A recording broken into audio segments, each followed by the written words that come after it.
Hello everyone, আসসালামু আলাইকুম। It's me Nowshin. Welcome সবাইকে আমার নিউ একটা ভিডিওতে। আশা করি আল্লাহর রহমতে সবাই অনেক ভালো আছেন। আর বিকাল থেকে সময়টা আমি যেভাবে পার করলাম, আর ভিডিও নিতে যায় বলতেছে আমার ভিডিও নিও না আপু, আমার ভিডিও নিও না। আজকাল নিজের ভাইদের ভিডিও নিতে গেলেও হচ্ছে ভিডিও নিও না, ভিডিও নিও না, তারা ভিডিওতে আসতে চায় না, লজ্জা পায়। আসলে সবাই তো ক্যামেরার সামনে আসতে পছন্দ করে না, এই আর কি।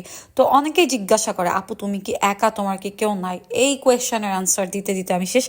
আমার সবাই আছে, আমার গোষ্ঠী অনেক বড়, আমার অনেক ভাই বোন।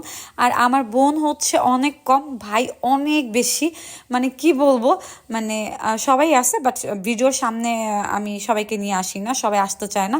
যেহেতু আমি মিডিয়া পার্সন বা কন্টেন্ট ক্রিয়েট করি, আপনাদের মাঝে থাকি, আমার লাইফ একরকম আর আমার ফ্যামিলির লাইফটা হচ্ছে আরেক রকম। আমার সবাই আছে, বাট ভিডিওতে আসলে সবাইকে আনি না, মাঝে মাঝে কয়েকজনকে আর কি ভিডিওর মধ্যে দেখাই। তো এই কোয়েশ্চেনের আনসার দিতে দিতে আমি শেষ। তো এই যে বিকাল টাইমে ভাই বোনদের সাথে হচ্ছে সময় পার করতেছিলাম, দুষ্টুমি করতেছিলাম, ভালোই লাগতেছিল। দেন তারপর হচ্ছে বাসা থেকে বের হইলাম, সন্ধ্যার দিকে বের হয়ে রিক্সা নিয়ে। ওয়েদারটা অনেক সুন্দর ছিল আলহামদুলিল্লাহ। আর রিক্সা নিয়ে ডিরেক্ট চলে গেলাম হচ্ছে সংসদ ভবনের সামনে। আর সংসদ ভবন যে সন্ধ্যার সময় এত সুন্দর লাগে আমার জানা ছিল না। সংসদের ওইখানে গেলাম হচ্ছে চটপটি খাওয়ার জন্য। সংসদের ওই সাইডটাতে চটপটিটা আমার খুব ভালো লাগে, বাট ওখানে গিয়ে দেখি চটপটি ফুচকার দোকান সব কিছু উঠায় দিছে। তো বাপ্পি বলতেছিল যে আপু এখানে আসছি, এখন তো দোকানপাট কিছুই নেই। পরে আমি বললাম যে কে জানে, আমি তো জানতাম না। পরে আমি আর কি ঝালমুড়িওয়ালা মামাকে পাইলাম, মামাকে জিজ্ঞাসা করতেছিলাম।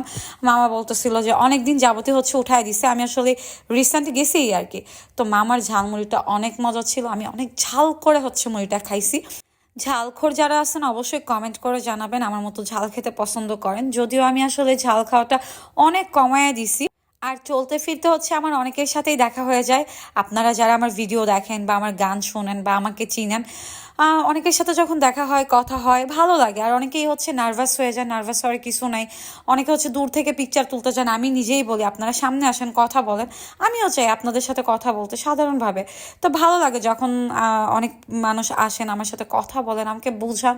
আমি চলতে ফিরতে অনেক ভালো মানুষ পাইছি যারা আমাকে অনেক বুঝাইছেন, আমার জন্য অনেক দোয়া করছেন। এটা আমার জন্য অনেক বড় পাওয়া। তো আমিও সবসময় আপনাদের একটা কথাই বলি, আমি অলওয়েজ সবার জন্য দোয়া করি, আল্লাহ সবাইকে অনেক ভালো রাখুক। আর আমি না সবসময় চেষ্টা করি যে আমি আমার কষ্টগুলো থেকে কিভাবে দূরে থাকবো, কিভাবে আর কি উঠে দাঁড়াবো। আসলে শোক ভোলা এতটা সহজ না, বাট নিজের সাথে কন্টিনিউ চেষ্টা করে যাচ্ছে। আমি জানি না আমি কতটুকু পারবো।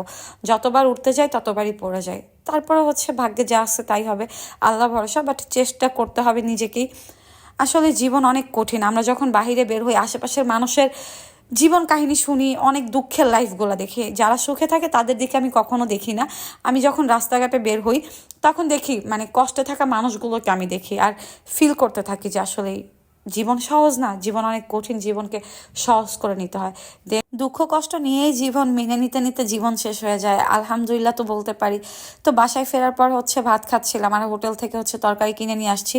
হোটেলের তরকারি এত বাজে ছিল। তারপর হচ্ছে আমি ডিম ভাজি করলাম, ডিম ভাজি করে ভাত খাচ্ছিলাম। আর আমাকে দেখে অনেক মোটা মনে হচ্ছে, আমি একদমই মোটা হয়ে যাইনি। ক্যামেরা সামনে থেকে ধরছি এই জন্য এমন মনে হচ্ছে।